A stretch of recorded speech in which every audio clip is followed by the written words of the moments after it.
Congress BRS మధ్య లోపాయికారి ఒప్పందం కుదుర్చుకున్నాయని కేంద్ర మంత్రి బండి సంజయ్ అన్నారు. కరీంనగర్లోని మహాశక్తి ఆలయంలో ఉగాది పండుగ వేడుకలు ఘనంగా నిర్వహించారు. శ్రీ పరాభవ నామ సంవత్సర సందర్భంగా ఆలయంలో ప్రత్యేక పూజలు చేశారు. అనంతరం చైతన్యపురిలోని తన నివాసంలో మీడియాతో మాట్లాడారు. కాంగ్రెస్ పార్టీ సీనియర్లందరినీ తొక్కుకుంటూ సీఎం పదవి తెచ్చుకున్న వ్యక్తి రేవంత్ రెడ్డి అంటూ ఘాటుగా వ్యాఖ్యానించారు. అసమ్మతి పేరుతో మీటింగ్లు పెడితే తొక్కుతానని వార్నింగ్ ఇస్తున్నట్లుందని చెప్పారు.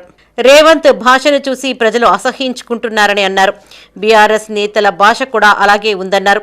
వాళ్లు 6 గ్యారంటీలపైన నిలదీయరని, బీఆర్ఎస్ అవినీతిపై కాంగ్రెస్ ఎందుకు చర్యలు తీసుకోలేదని ప్రశ్నించారు. వందే మాతర గీతాన్ని బహిష్కరిస్తే చర్యలేవని అడిగారు. జాతీయ గీతాన్ని అవమానించినా పట్టించుకోలేదన్నారు.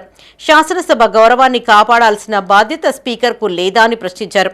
ముఖ్యమంత్రి, మంత్రులు ఎందుకు స్పందించడం లేదన్నారు.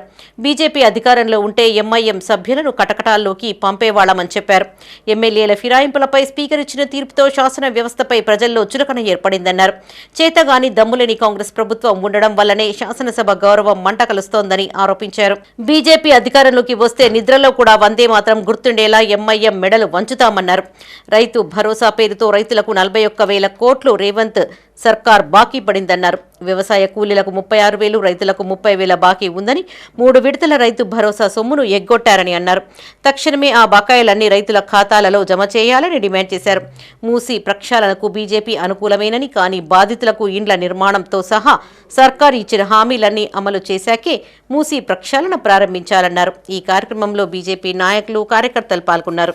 తెలుగు రాష్ట్ర ప్రజలకే కాకుండా ప్రపంచవ్యాప్తంగా ఉన్నటువంటి తెలుగు ప్రజలకు, హిందూ బంధువులందరూ కూడా శ్రీ పరాభవ సంవత్సర ఉగాది శుభాకాంక్షలు.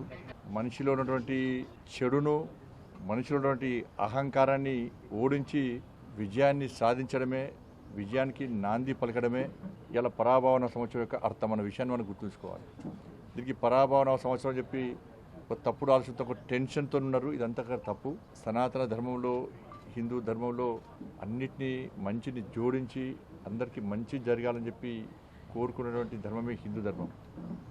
కాబట్టి అందరం కూడా ఒక మంచి ఆలోచనతో ముందుకు పోవాలని చెప్పి, అందరి కష్టాలన్నీ తొలగిపోవాలని చెప్పి, పల్లెలు, నగరాలు, పట్టణాలు అందరూ కూడా నివసిస్తున్న ప్రజలందరూ కూడా సుఖ సంతోషాలతో ఉండాలని చెప్పి, మీరు మీ కుటుంబాలు నిండు నూరేళ్ళు ఆయురారోగ్యాలతో ఉండాలని చెప్పి, ఈ పరాభవ సంవత్సరము మీ అందరికీ ఒక విజయం సాధించేటువంటి విజయవంతమైన సంవత్సరంగా ఉండాలని చెప్పి మనస్ఫూర్తిగా నేను నమ్ముకున్న ఆ మహాశక్తి అమ్మవారిని వేడుకుంటూ, ముఖ్యంగా మొన్న అసెంబ్లీలో ఎంఐఎం పార్టీకి సంబంధించినటువంటి శాసనసభ్యులు వందే మాతరాన్ని ఆలపిస్తున్నప్పుడు బహిష్కరించడం నిజంగా ఇంతకంటే దుర్మార్గం ఇంకోటి కాదు. గౌరవ రాష్ట్రపతి గారు, గౌరవ గవర్నర్ గారి యొక్క అధికారిక కార్యక్రమాల్లో వందే మాతర గేయాన్ని ఆలపించడం తప్పనిసరి చేస్తూ రాజ్యాంగానికి అనుసరించి కేంద్రము చట్టం చేసిన విషయం వాస్తవం.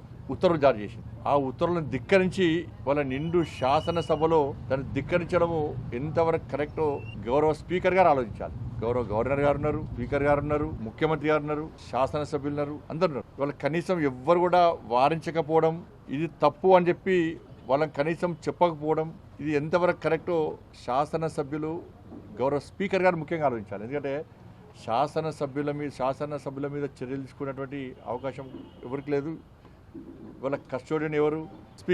స్పీకర్కి అధికారం ఉన్నాయి. ఇప్పటికే ఎమ్మెల్యేల పార్టీ ఫిరాయింపుల వ్యవహారంలో స్పీకర్ గారు తీసుకున్న నిర్ణయం పట్ల ప్రజలందరూ కూడా నవ్వుకుంటున్నారు.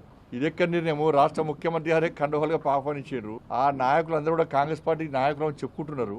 అయినప్పుడు కూడా ఒక నాయకుడు అయితే ఒక పార్టీ మీద గెలిచి ఇంకో బీఫామ్ మీద ఎంపీగా పోటీ చేసిందని చెప్పి అన్ని ఆధారాలు ఉన్నప్పుడు కూడా క్లీన్ చిట్ ఇవ్వడంతో స్పీకర్ అనే వ్యవస్థ మీద, శాసనసభ వ్యవస్థ మీద ప్రజలకు నమ్మకం లేకుండా పోయింది.